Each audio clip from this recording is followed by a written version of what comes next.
In this week's drive, we get the United Nations on track for the first time, head for an early end to a day's work, fall down in turn 1 twice, and join a marathon rally raid event in Brazil. All this and more in this week's Drive.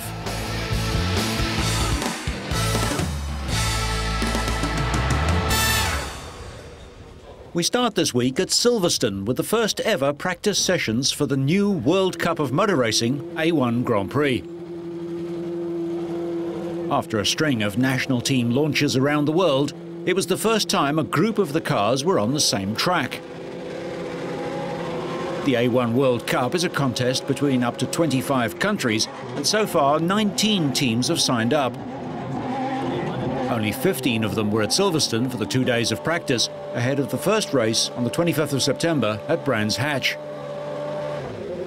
A1 is the brainchild of Sheikh Maktoum Hashim Maktoum Al Maktoum. And most people don't even understand it yet to be able to fully predict its success. No one can predict its success. The only people who know what's going on in A1 are people in A1.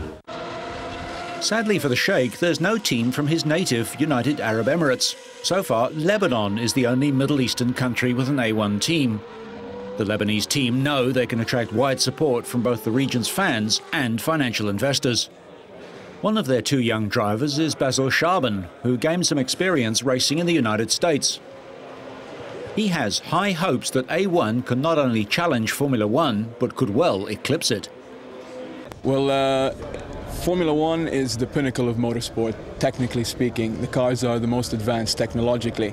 So in that respect, A1 Grand Prix cannot compete as of yet. The cars are identical, they're on a level playing field. The budgets for developing the cars is much lower than Formula One. But in terms of a sporting concept, here you have nations racing versus nations instead of personalities as in the drivers and teams racing teams, which is the case in Formula One. So in terms of garnering worldwide interest, A1 could very well compete with Formula One, and some people predict it might even eclipse Formula One in terms of its global outreach.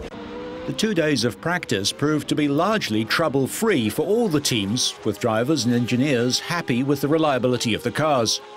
The identical single-seater V8-powered Lola cars are provided by A1 and run on a franchise basis by national teams with drivers and sponsors from that country. Sheikh Maktoum is hoping A1 will make progress off the track and challenge the global domination of Formula One. God willing, with the success of A1 Championship, we will compete with Formula One. The difference is huge. We are the World Championship for cars. We represent so far 17 countries. One of the differences from Formula One is that every one of their teams has 2 cars, where we have only 1, and all our cars are the same. This is the main difference.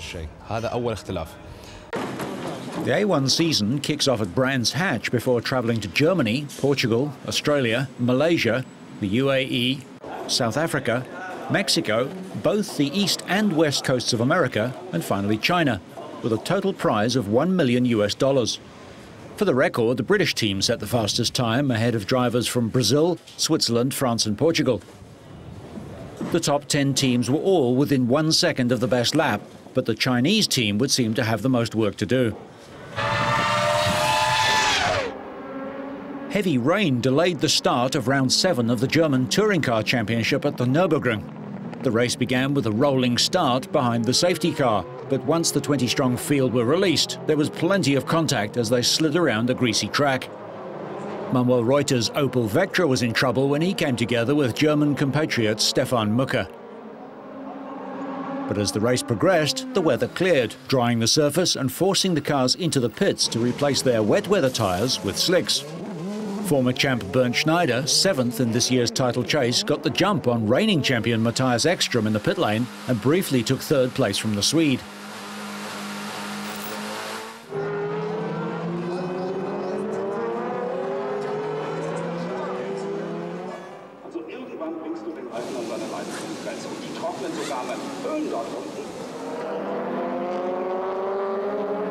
Ekstrom fought back and regained 3rd place on lap 10 at the pit curve, to quiet approval from the Audi management back in the pits.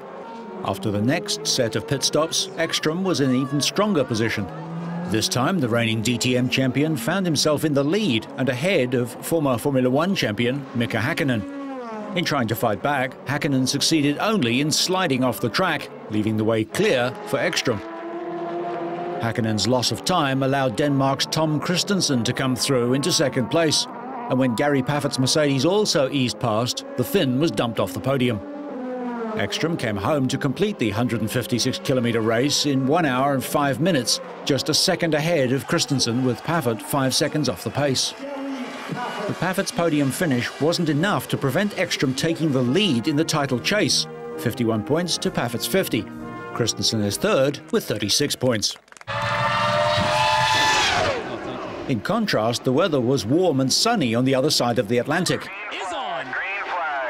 Brian Herter started on pole, his third of the season, for the Indy 400 race at the Michigan International Speedway.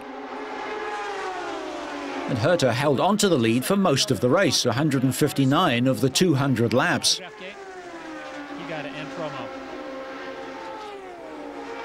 On lap 139, Helio Castroneves' engine blew, sending flames out the back of the car. Castroneves was eventually classified 21st, his worst result of the season. While that is dramatic pictures, Scotty, you've told me before, a lot of that is the... In just her 11th career IRL start, high-profile rookie Danica Patrick was unable to complete the race.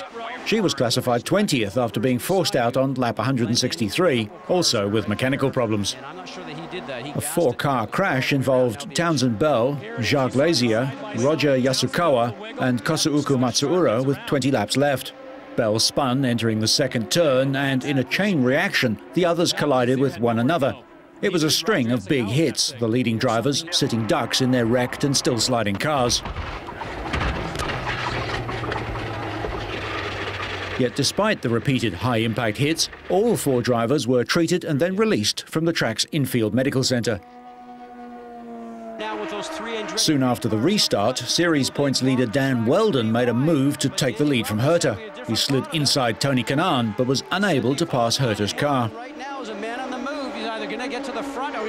On the last lap, Wheldon made another run coming out of the final turn, but Herter held on to take the checkered flag for his first win of the season and his first since 2003.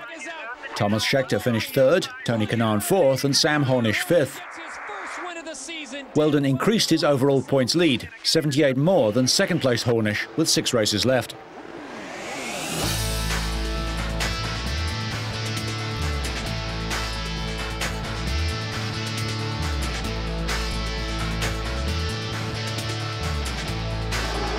It was also a warm and sunny afternoon for the first ever Champ Car race in San Jose, California.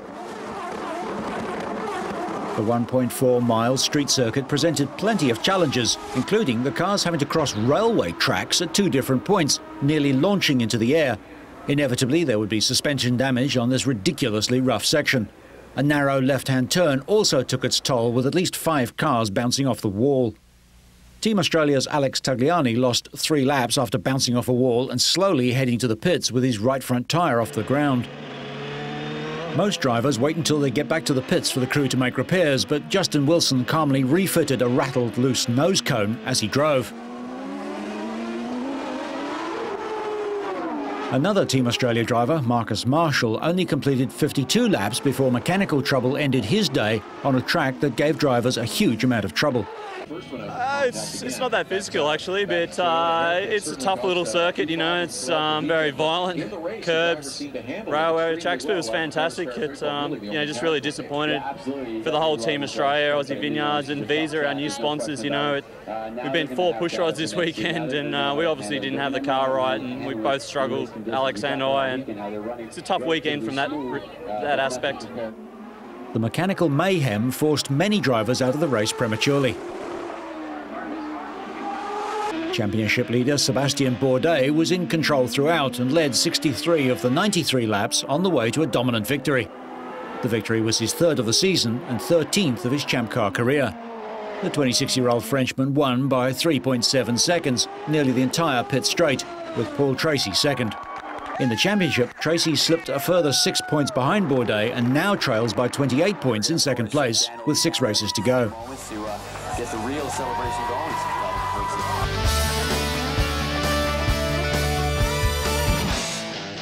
We go down south now for the 13th International Rally dos Sertões.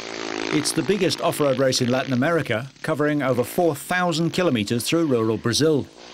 Over 200 vehicles take part in the 10-day rally in different categories for cars, motorcycles, trucks and quads. Bike racer Paulista Jean Azevedo completed the first 110-kilometre stage 7 seconds ahead of Fabrizio Marchesi. Spain's Marc Coma was penalised for going over the 150 km/h speed limit and finished down in 29th place. Sandro Rochenbach eventually managed to get himself back up and into the race after a brief delay, having run off the edge of a cattle grid. Local drivers also occupied the first 3 places in the car category in an event which is regarded as South America's version of the Paris-Dakar. Increasingly, competitors like Spaniard Coma use the Brazilian event as a training run to keep up their fitness and test mechanical systems. Wilhelmo Spinelli and navigator Marcello Vivolo finished in the lead in their Mitsubishi after the first day.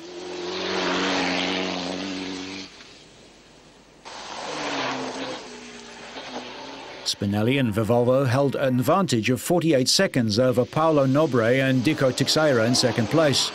Eduardo Dominguez and Marco Almeida were a further 31 seconds behind. The rally came to a premature end for Lelo Junior and Rosa Leo, their car spectacularly falling into a ditch during the first day's action. Getting back out took a lot longer than going in.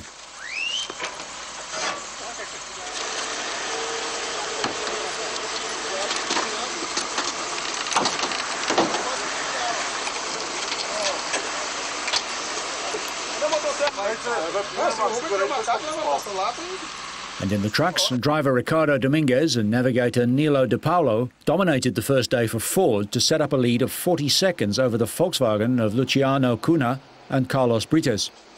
Andre Azevedo and Michael Villata came third. The third stage, over 200 kilometres, saw Marc Coma fastest in the motorcycle section, but he was again penalised 15 minutes for exceeding the 150 km/h speed limit. He was placed third, 11 minutes behind Chilean Carlo de Gavada. Double winner of the event, Edio Fuchter and João Eduardo Gomes, were to have a painfully eventful day.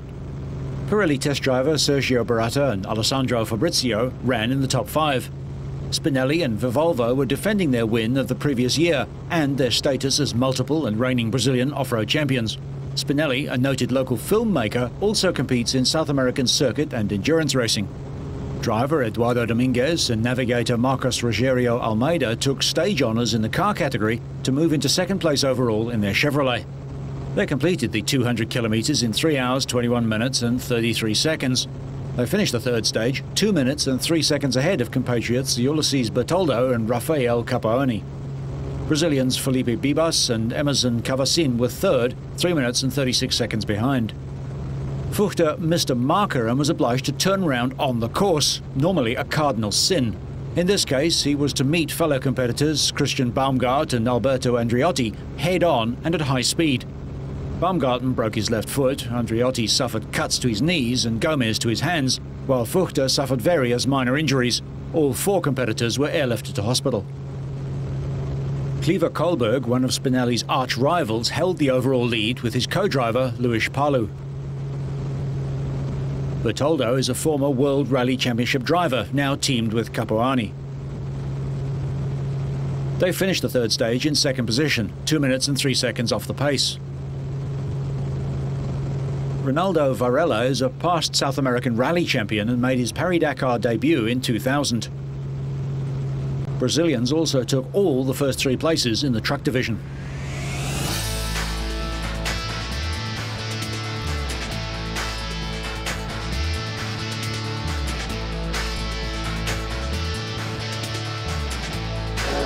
World Superbike races returned to Brands Hatch in England for round 8 of one of the two-wheeled motorsport's toughest competitions.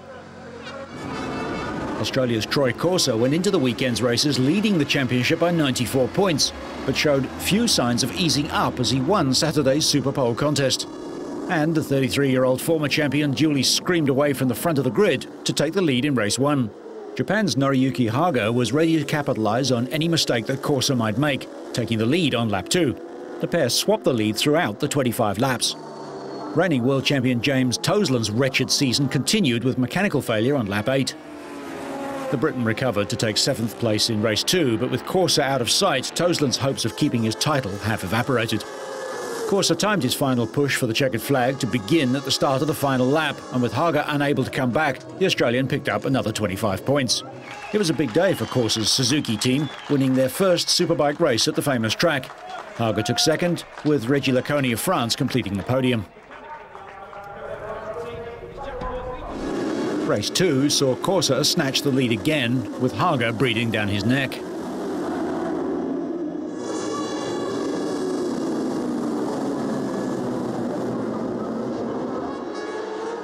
They were joined by another Australian, Carl Muggeridge, but the pace proved too hot for the Honda rider, who crashed out trying to cut inside Haga on lap 1.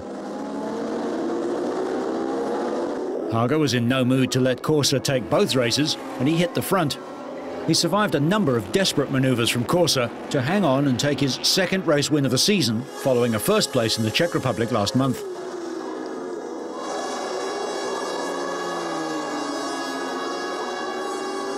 Another Australian, Chris Vermeulen, finished third. Just 8 races remain in the season, and the next race is at Assen in the Netherlands. With Corsa picking up 45 points on the day, he extends his lead at the top of the ladder to 110 over Vermeulen. The rest are racing for second place. Loket in the Czech Republic hosted the 13th round of the Motocross World Championship. Pouring rain made the conditions very difficult for riders, and there was a pile-up on the very first corner of race 1. Honda rider Josh Coppens, in second place in the championship race, was badly affected and had to fight his way back through the field. Championship leader Stefan Everts was able to take full advantage on his Yamaha. Coppens has gained ground on Everts in the last 3 rounds of the championship, so Everts made sure he made no mistakes as he and Michael Pichon pulled clear of the field. New Zealander Coppens was able to battle back to take 3rd place. Everts, hoping to retain the MX1 title he won last year, took the checkered flag just over a second ahead of Pichon. The second race featured an even bigger pile-up on the first corner. This time, both Everts and Pichon, first and second in race 1, came off their bikes, but Everts was badly tangled.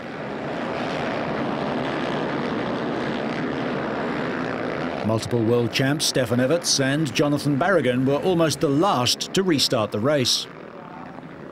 The second corner saw another Belgian former champ, Joel Smets, and Paul Cooper amongst those involved in another tangle. Pichon was also taken out and finally managed to get restarted, but could only finish in 24th place. Everts battled back to 4th, but Coppens took advantage of his rival's misfortune, leading from Suzuki factory rider Kevin Strabos. Coppens was on track to take victory before running wide on a corner and allowing Strabos through. Strabos' 4th place in race 1 and win in race 2 gave him the overall Grand Prix win, ahead of Everts, and Coppens was 3rd. Everts extends his lead slightly in the championship to 39 points with 4 rounds left. The next event is in Germany, and the top 4 riders are all Belgians or New Zealanders.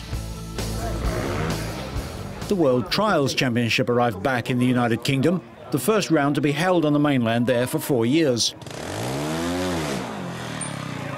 British fans were delighted to have the chance to see their favourite riders on home soil at the Great Britain Grand Prix at Hawkston Park. And a home favourite was also making sure he would impress. Dougie Lamkin delighted the home crowd by winning the event. An impressive second lap from Lamkin secured him the win. However, the victory was not easy, and the tough trial was reflected by unusually high penalties scored by all the riders.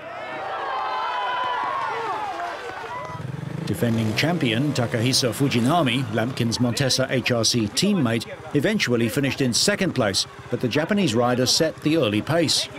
He ended the first lap on 27 marks, with Albert Kabastani in 2nd on 32 and Lamkin back in 3rd on 36. but the second lap was an entirely different matter. Although he went into it in the lead, Fujinami was unable to capitalise on his advantage as Lamkin upped a gear, dropping just 14 marks for the lap. The 3-week break since the previous round in Italy had clearly benefited the British rider. It had given him time to recover from injuries sustained on the first day of competition in France. He went on to take the second lap in style, and with it, top spot on the day. Spanish title contender Sherco's Albert Cabestany eventually finished third. Championship leader Adam Raga of GasGas was unable to find the form that's placed him at the top of the leaderboard, and he finished the day in 4th position.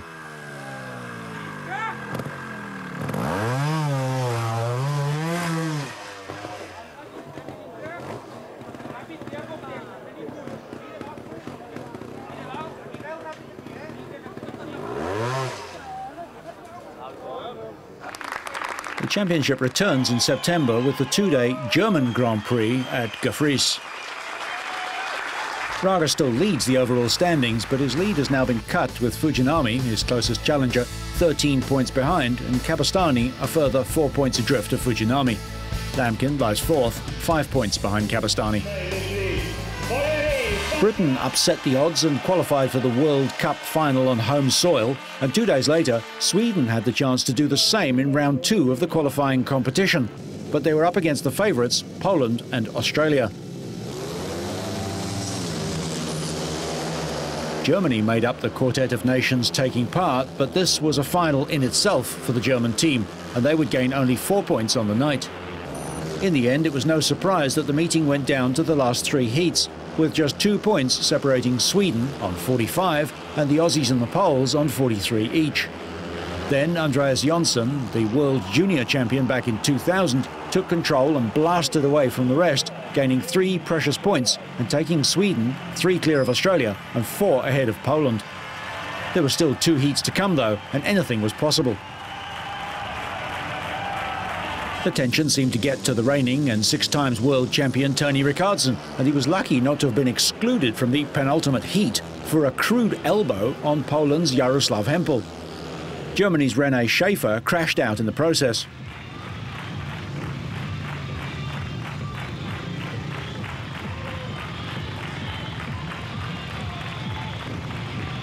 The race was restarted and Rickardsson stormed away, winning by a distance over Australia's Davey Watt and a bitterly disappointed Hempel.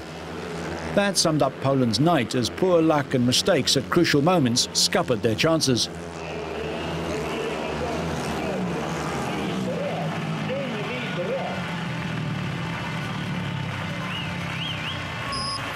Six points in arrears, Poland played their joker, which was double points scored in the final heat.